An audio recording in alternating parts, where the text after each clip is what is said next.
Now chances are that this video is grabbing you in a shift in your life. Well, maybe the shift hasn't happened yet, but it could happen and you have to take a decision, an important decision. Not just if your ice cream will be chocolate, vanilla, that doesn't matter, of course, but maybe a decision that could determine how your future goes.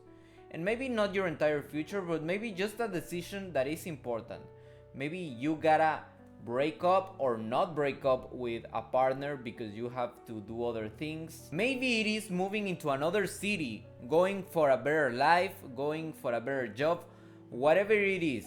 I really want you to think what is that decision, because you may not know it right now, but think of your last few days. What has been worrying you and what is the decision that you have to make? Sometimes we think our life is going absolutely great, but in reality there's something that we can fix, and it might be a decision that you don't even know that you have to make, right? I think we've all heard this one, but I'll repeat it because it's really good and really wise. It's about the elephant metaphor. So the owners of a circus mysteriously just acquire a new elephant. It's a baby elephant, it's very tiny, it's this big, right? It's kind of like Dumbo, but without the gigantic ears.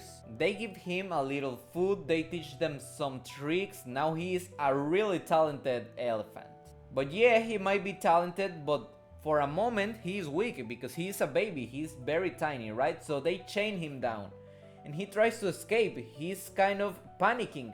He tries to escape, he sees that he's just not strong enough to break free of these chains. Every single day after he performs in the circus, after everybody applaud him, he just gets chained down. And you know, at the end of the day, after a few years, he's just like used to it. He doesn't even mind anymore.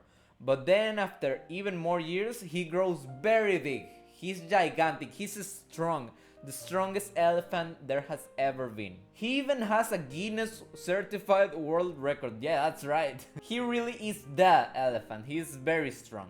He could absolutely very easily break free of those chains. Those chains got nothing on him. The chains are kind of like these. They're so tiny, so small, so fragile when compared to this humongous, gigantic elephant. But you know what?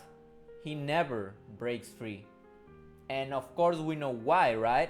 We know that he's just used to it. He still thinks after all these years of being chained down and seeing that he cannot do anything, he still thinks that he's unable to do anything about it. But now he can't. He just doesn't know. He doesn't even try because he has been all his life conditioned that he is not able to break those weak chains. So that's what I say when all of us have some things that we just don't know that we can do. And maybe we need to take the decision or take some action into some things that maybe before weren't an option, but now they're an option. But why do we need to identify this? Why is it important?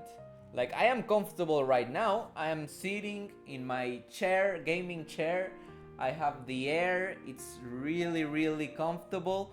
You probably are in a really comfortable place too, right? You're probably very comfortable too. Maybe you're eating something. I love when people say that they're watching my videos when they're eating something, because honestly, that makes my day, because I usually see YouTube videos when I'm eating. So you know, sometimes I just grab 2 slices of pizza and I'm like, okay, I'm gonna choose a video or 2 to watch. And you know, I eat those slices really slow. I wanna enjoy it. I wanna see 2-3 videos, I don't care. But I think it's important to get out of our comfort zone, and maybe we need to take a decision that was not viable a few years ago, but now it is perfectly and absolutely viable. And while of course you have to consider whether taking that difficult decision is the thing that you gotta do right now or not, because yeah, I may be saying yes, take the difficult decision, get out of your comfort zone, but sometimes it might not even be the right option, right? You have to consider it very carefully. But if you are determined that you will take that difficult decision, then I am here to confirm it to you. And I will read you some iconic phrases from the Bible that will help you to deal with this. And the first one is Joshua 1:9. Have I not commanded you? Be strong and courageous. Don't be afraid. Do not be discouraged. For the Lord your God will be with you wherever you go. That, ladies and gentlemen, that is powerful. Whatever you do, whatever decision you take, the Lord will accompany you. If you take a bad route, if you decide, you know what, I'm going to go to alcohol or anything like that, He will not be encouraging you to that. But if it's a brave thing that you feel in your heart and in your soul that you gotta choose, you gotta pick, then yeah, He will definitely be there for you and He will support you. He will assist you to make the best out of that path that you're choosing. Maybe not to win because maybe it's not your time, or maybe it is your time and you don't know it yet. But I think we gotta take that phrase really carefully, because not only does it say do not be afraid, because you might not be afraid, you might be like, okay, I'll take this path, I will move to this other place, or I will start this business idea that I have. But it also says do not be discouraged. So it also says go all the way, or at least until you have enough information to redirect the trajectory of the decision. Because you might start the business idea or whatever it is in your life. The first 3 days you will be like, yes, let's go. But then the 4th day you say, you know what, this is kind of difficult. Maybe I should just stay in my comfort zone. I don't have guarantees that this will work or not. So why even try? Why even bother? Think about this for a moment. 100 people start a thing. Only 10% go further. And those 10% are the ones that accomplish it. Not even the 10%, 5%. 5 people out of those 100 accomplish it. And it is always the ones that worked the hardest, the smarter, the better, the everything. They were more efficient with their time. They thought about the strategy pretty well. They just didn't make the first thing that came to mind. They actually researched the topic that they're starting. And the third thing, they were very critical of themselves. They didn't just go, okay, I worked a lot, this was good, I will go to rest. Now that is pretty normal to do and it's healthy to do, but sometimes you gotta be like, what I did was not great. I will rest, of course, you gotta rest, you should prioritize your sleep, but then you gotta correct. Even though you worked a lot, if it's not working, it's not working, and you gotta change the way you're approaching it. Yeah, I think Joshua 1:9 was very powerful, but now let's go to the second phrase that I have for you, and it's Isaiah 41:10. So do not fear, for I am with you. Do not be dismayed, for I am your God. I will strengthen you and help you. I will uphold you with my righteous right hand.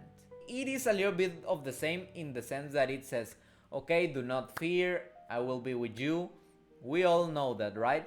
But it also says that He will strengthen you. And in what way will He strengthen you? Well, that depends on your needs. If you are already good at time management, He will make you even better with that.